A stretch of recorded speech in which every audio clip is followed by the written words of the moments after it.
তো আজকে আছে নেমন্তন্ন বিয়ে বাড়ি, আর বিয়ে হচ্ছে আমার বান্ধবী তার ভাইয়ের। তো বলতে গেলে এই বিয়েগুলোই মানে ফ্রেন্ড সার্কেলের লাস্ট বিয়ে বলতে গেলে আর কি। তো তাই সব ফ্রেন্ডরা ইনভাইটেড ছিলাম অ্যান্ড রেডি টেডি হয়ে আমি আর কি বেরিয়ে গেছি। নট অনলি মি, আমি রিজবি, আমরা দুজনেই যেহেতু আর কি ক্লাসমেট, তো আমাদের সবারই ইনভাইট ছিল। আর আমরা এখানে গিফট নিয়ে বেরিয়ে গেছি। বোনকে বাড়িতে রেখে গেছিলাম আমি। তো বাস শাড়ি টাড়ি পরেছি, প্রচণ্ড গরম যেহেতু, সেই জন্য রিভি বলছিল কটনের কোনো কিছু পরো, কটনের শাড়ি পরো। আর সালোয়ার স্যুট আমার কটনের ভালো ওই রকমভাবে নেই বিয়ে বাড়িতে পরে যাওয়ার মতো, তাই আমি খুঁজে টুজে এটাই পেলাম।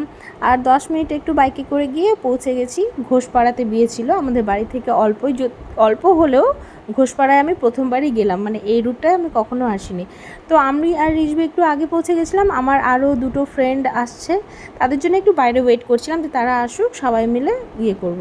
তো ব্যাস তারাও আর কি চলে আসলো। আমরা 5 মিনিট দাঁড়ানোর পরে এখানে আমরা একসাথেই এন্ট্রি নিয়েছিলাম। আর এত বীভৎস হারে গরম ছিল, আর ভাগ্যিস এটা কোনো মানে লজে বিয়েটা হয়নি, ওপেন জায়গাতে হয়েছিল।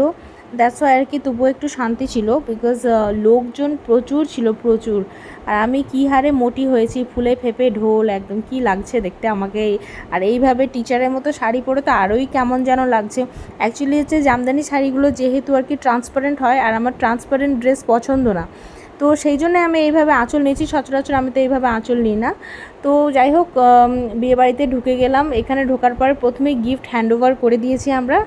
তারপরে তো ওই যে ফুচকা স্টলে আর কি, ফুচকা না খেলে হয়, কিন্তু ফুচকাটা অত টেস্টি ছিল না। যাই হোক, এরপরে আমরা একটু হাতে জুস কোল্ড ড্রিঙ্কস নেওয়ার পরে বড় কুলারের সামনে গিয়ে দাঁড়িয়ে গেছি হাওয়া খাওয়ার জন্য। সবাই মিলে সেখানে হাওয়া খাচ্ছি, দাঁড়িয়ে আছি। আর আমরা 3জন ছাড়াও আমাদের আরও আদার্স ক্লাসমেটদের সাথেও দেখা হয়েছিল এখানে।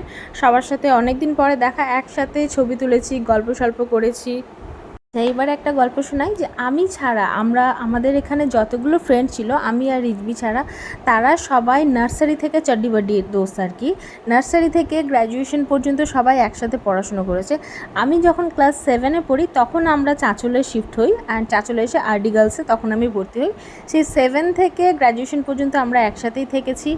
তো আর হচ্ছে এইভাবেই আমাদের ফ্রেন্ডশিপ এখনও স্টিল আছে। আর এখন দেখো স্টেজে কিছু পারফরমেন্স হচ্ছে, তারা ভাই বোনরা মিলে ডান্স করছিল, বেশ মজা করছিল।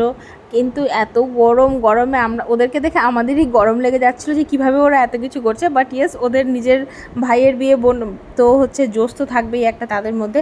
আমাদের মধ্যে এত জোশ ছিল না। আর বাকি ফ্রেন্ডসদের তো বেবি হয়ে গেছে, তারা বেবি নিয়ে তারা নাজেহাল, বেবি আর গরমে।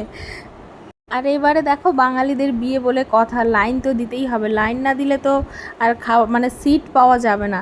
আর সব বান্ধবীরা দেখো নিজেদের আসল রূপে চলে এসছে, মাথা খোপা মুড়ি টুড়ি দিয়ে চলে এসছে।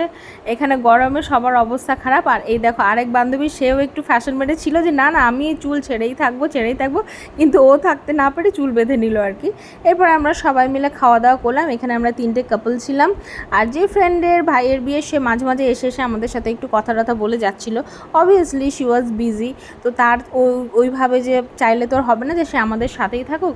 এরপরে আর কি এর মিডিলে আমরা যখন খেতে বসি, ব্রাইড আর গ্রুমের এন্ট্রি হয়েছিল, বেশ ভালোভাবে এন্ট্রি হয়েছিল, বাট ওই ক্লিপগুলো নেই। তারপরে খাওয়া দাওয়া শেষ করে আমরা ইনস্ট্যান্ট বাড়ি ফিরে যাই। বাড়ি ফিরতে ফিরতে আমাদের 11:30 বেজে গেছিলো।